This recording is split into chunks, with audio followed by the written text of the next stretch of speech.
Bon, bonjour à tout le monde. Je vous présente notre nouveau président de groupe, Jean-Luc Mélenchon, qui a donc été élu ce matin. On ne connaît pas. Suite à un vote et qui fait que... À bulletin secret, nous l'avons fait. Nous avons tenu à ce que ce premier acte de notre groupe se produise dans un cadre démocratique. Et donc Jean-Luc Mélenchon a été désigné comme président du groupe. Donc du coup, je lui laisse la parole pour dire quelle est la feuille de route. On va faire la feuille de route. Bah si, pourquoi pas.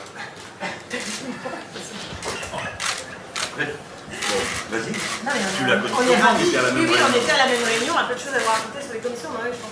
Et on peut avoir le résultat du vote. Alors, le résultat du vote, c'est que je veux bien le donner pour que Jean-Luc soit à l'unanimité. Jean-Luc Mélenchon a été désigné comme le groupe, comme le président élu démocratiquement à bulletin secret que nous avons dépouillé. Et donc tous les bulletins portaient le nom de Jean-Luc Mélenchon, qui est notre président de groupe. Et donc ce matin, nous avons une réunion pour avancer sur nos modalités de fonctionnement, la répartition dans les commissions, etc. Et aussi notre déclaration qui correspond tout simplement à la feuille de route de l'avenir en commun. Mais Jean-Luc en parlera fort bien, il est notre président. bon, c'est pour ça qu'on m'a élu, mais...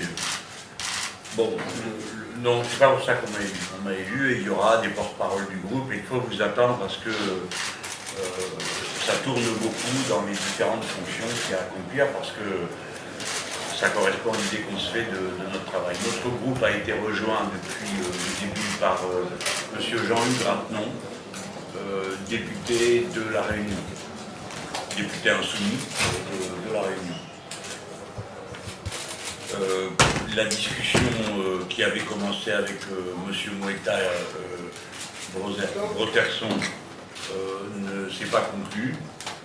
Donc il sera membre d'un autre groupe. Je le mentionne parce que la discussion a eu lieu et ça ne sert à rien de dire qu'elle n'a pas eu lieu. Voilà. Nous avons élu notre président du groupe et nous avons pris la décision de proposer une candidature pour la présidence de l'Assemblée nationale, Mme Caroline Fiat, qui est à côté de moi. Nous avons pensé que présenter une candidature d'une personne très engagée et connue pour son engagement de terrain, et notamment son engagement dans le milieu professionnel qui est le sien, d'aide-soignante, à un moment où l'hôpital public fait l'objet d'une charge et d'une tension terrible dont ont à souffrir de très nombreuses personnes, comme vous le savez, puisqu'on y a constaté récemment et déploré des suicides qui sont en quelque sorte la partie la plus terrible, visible du drame qui se noue dans les murs de l'hôpital public. Alors nous attendons que la procédure soit engagée, mais ce sera notre candidat. Ensuite, qu'a-t-on fait d'utile? Nous nous sommes auto-organisés, parce que c'est à ça que sert un groupe. Nous nous sommes rendus à notre première manifestation contre la réforme du Code du travail. Nous avons le sentiment d'entrer dans un moment très singulier de l'histoire politique de notre pays, caractérisé par des violences symboliques bien sûr, mais des violences quand même. Le chef de l'État engage une monarchie jupitérienne qui est tout à fait particulière, puisque on nous dit, alors je ne sais pas si c'est confirmé, pardon, j'ai peut-être raté un épisode, qui s'exprimerait devant le Congrès du Parlement lundi, c'est-à-dire la veille du jour où le Premier ministre lui-même s'exprimera. On en déduit que le discours du Premier ministre, du coup, perd beaucoup de son intérêt et de sa substance, puisque le président se sera prononcé la veille. Mais c'est un acte d'une force tout à fait incroyable qui concentre sur la personne du président la totalité des pouvoirs. Et comme vous le savez, même si on a beaucoup à dire, nous, et on a beaucoup à dire contre la Constitution de la Ve République, il n'empêche que le rôle du Premier ministre dans le texte de la Constitution, c'est pas celui d'un exécutant. Il dirige la politique de la nation. Ensuite, nous allons commencer une session parlementaire marquée par les coups de force, d'abord contre le Code du travail, et nous voulons dire, maintenir, répéter notre opposition autant à la méthode qu'au fond. Quant au fond, vous en avez déjà été saisi à plusieurs reprises. Renverser la hiérarchie des normes est un événement absolument hors du commun et par conséquent une véritable subversion de l'ordre public social. la prééminence de l'accord d'entreprise sur l'accord de branche et l'accord et la loi est un ordre hiérarchique des normes qui détruit des dizaines d'acquis sociaux, menace d'en détruire d'autres dizaines. Mais par exemple, tout à l'heure, j'entendais s'exprimer la représentante de l'UNEF sur la place là-bas des Invalides. On voit bien que pour tout ce qui concerne les rapports entre un niveau de diplôme et un niveau de rémunération, qui normalement est inscrit dans une convention collective, tout ça part au fossé si les accords se nouent dorénavant dans l'entreprise. Et que l'accord de branche, qui incluait ces rapports entre salaire et qualification, est rompu. Bref, 18 millions de personnes vont voir leurs conditions sociales subverties. Et dans la même mandature, la même législature, la même session, pardon, excusez-moi,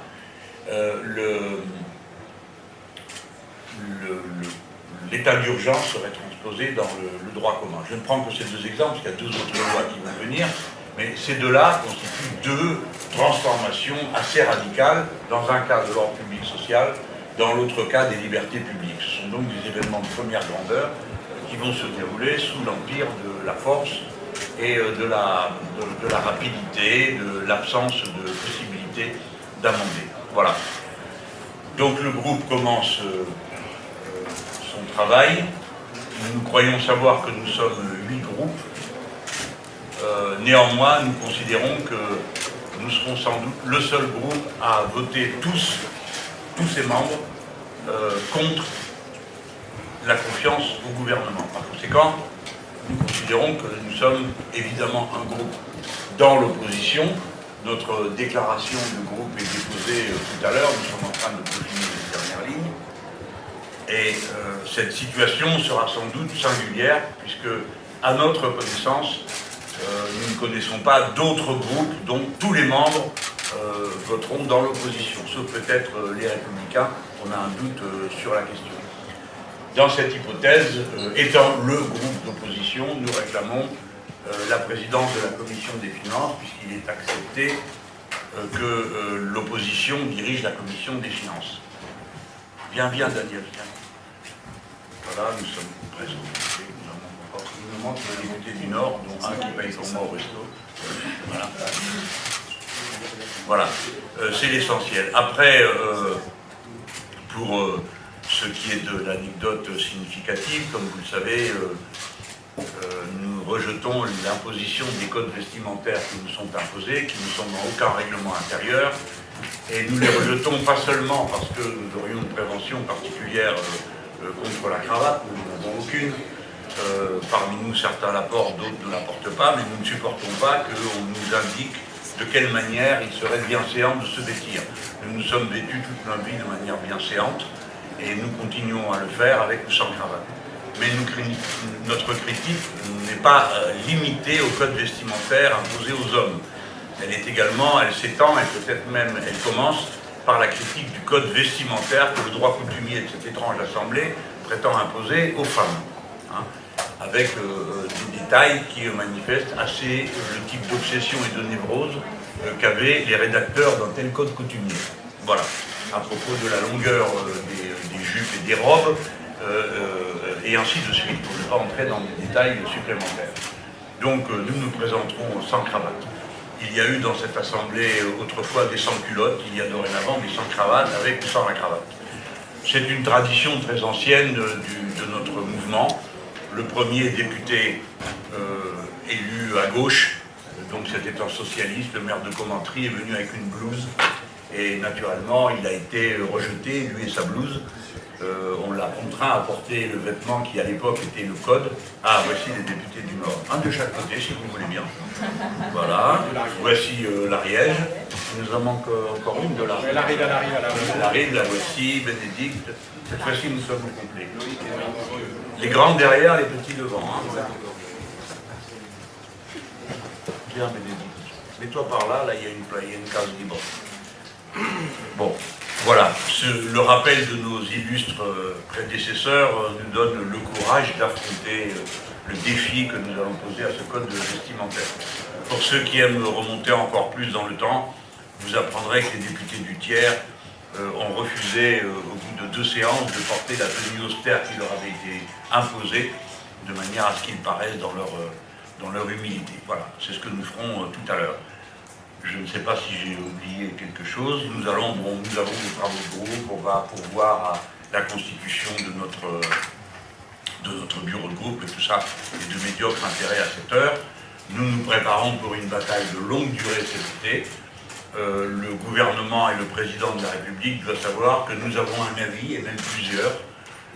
Non seulement plusieurs, parce que nous sommes 17, ce qui veut dire qu'il y a 17 avis, mais que chacun d'entre nous, on a plusieurs sur le même sujet, raison pour laquelle, article par article de la loi, nous discuterons tout, et que pas un mètre de terrain ne sera abandonné concernant le Code du travail. Tout sera tenu, chaque position sera tenue depuis la tranchée de la France insoumise. Voilà. Et de même pour les lois qui suivront, mais celle-là est de loin celle qui retient le plus l'attention. C'est la raison pour laquelle le groupe La France Insoumise a commencé, a fait sa rentrée, son entrée dans la session parlementaire, dans la rue. Et de la rue, nous venons tout droit et nous y retournerons à la première occasion. Voilà, je vous en prie. Monsieur, allez-y. Pour LCI. Monsieur Ruffin, qui est arrivé, a indiqué qu'il avait l'intention de se rémunérer au salaire minimum. Est-ce que d'autres personnes dans ce groupe ont l'intention de faire la même chose? Est-ce que vous avez l'intention de faire la même chose? Moi non, mais je vais consulter le groupe et à la prochaine rencontre de presse, je vous le dirai. D'une manière générale, chacun n'en fait qu'à sa tête. Est-ce qu'on peut demander à M. Ruffin pourquoi il a fait cette décision? Moi, j'ai déjà expliqué. Pardon, mon micro. Bien, bien. Bon, moi, c'est un engagement que j'ai pris devant mes électeurs à partir du mois de décembre. Il se trouve qu'il ressort aujourd'hui parce que de manière...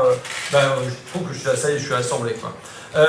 Moi, je l'ai fait en décembre, d'abord parce que c'était pas naturel pour moi d'entrer en politique et d'être candidat, d'avoir ma photo sur les murs et tout ça. Et donc, je voulais indiquer quelles seraient les ruptures claires. Donc, il y avait le mandat révocable, il y avait la gestion des réserves parlementaires par un jury populaire, et il y avait le fait de me mettre au SMIC. Honnêtement, j'aurais mieux fait de dire salaire moyen ou salaire médian.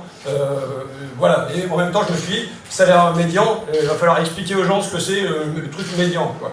Et donc, la deuxième raison, c'est que je me présente dans une circonscription qui est extrêmement populaire, où il y a plein de gens qui sont même pas à ce SMIC, et c'est une manière de se faire ouvrir une porte quand on va vous l'acheter en vous disant vous êtes tous pareils, vous faites ça pour la place ou pour le pognon, et de dire bah voilà, en fait, non, moi je fais pas ça pour le pognon, la preuve c'est que je vais me payer au SMIC. Et là, il y a une oreille qui s'ouvre et qui permet de enfin parler politique, parce que ça, c'est pas de la politique. Mais ensuite, derrière, on peut éventuellement parler de fiscalité, parler de travail, parler de tout ça. Donc, je l'ai fait, et à aucun moment, je n'ai demandé aux autres députés d'en faire de même. Je m'en fous. Même il y a une pétition qui a été lancée par mes camarades de Fakir, parce que Fakir, c'est pas moi, qui demandait aux députés de se mettre au salaire médian. Je leur ai dit que pour moi, c'était pas un projet politique, et que, en tout cas, je ne signerais pas cette pétition. Donc, je ne demande pas à mes camarades, ni l'en France Insoumise. Je vois pas, par ailleurs, pourquoi les insoumis seraient davantage soumis à cette demande-là que ne le sont les marcheurs ou les républicains. Mais voilà, pour moi, c'est une anecdote, de la même manière que, enfin, voilà, on est là de l'ordre de l'anecdote, et alors que je vous assure que moi, pour les gens de ma circonscription, qui sont dans les emplois de service, d'auxiliaires de vie sociale, d'assistantes maternelles, de vigile et ainsi de suite, j'ai plein d'autres propositions, j'ai plein d'autres choses beaucoup plus importantes à vous dire, et qui concernent là pour le coup des millions de Français, et je sais que si je suis ici, c'est pour les défendre eux, et pas pour aller... voilà, et aujourd'hui il faut se demander comment on va mettre tout le monde vers le haut, et mettre tout le monde en première classe, plutôt que de se demander s'il faut faire descendre du monde du train, ou se mettre en seconde classe, quoi. Voilà, je vous remercie.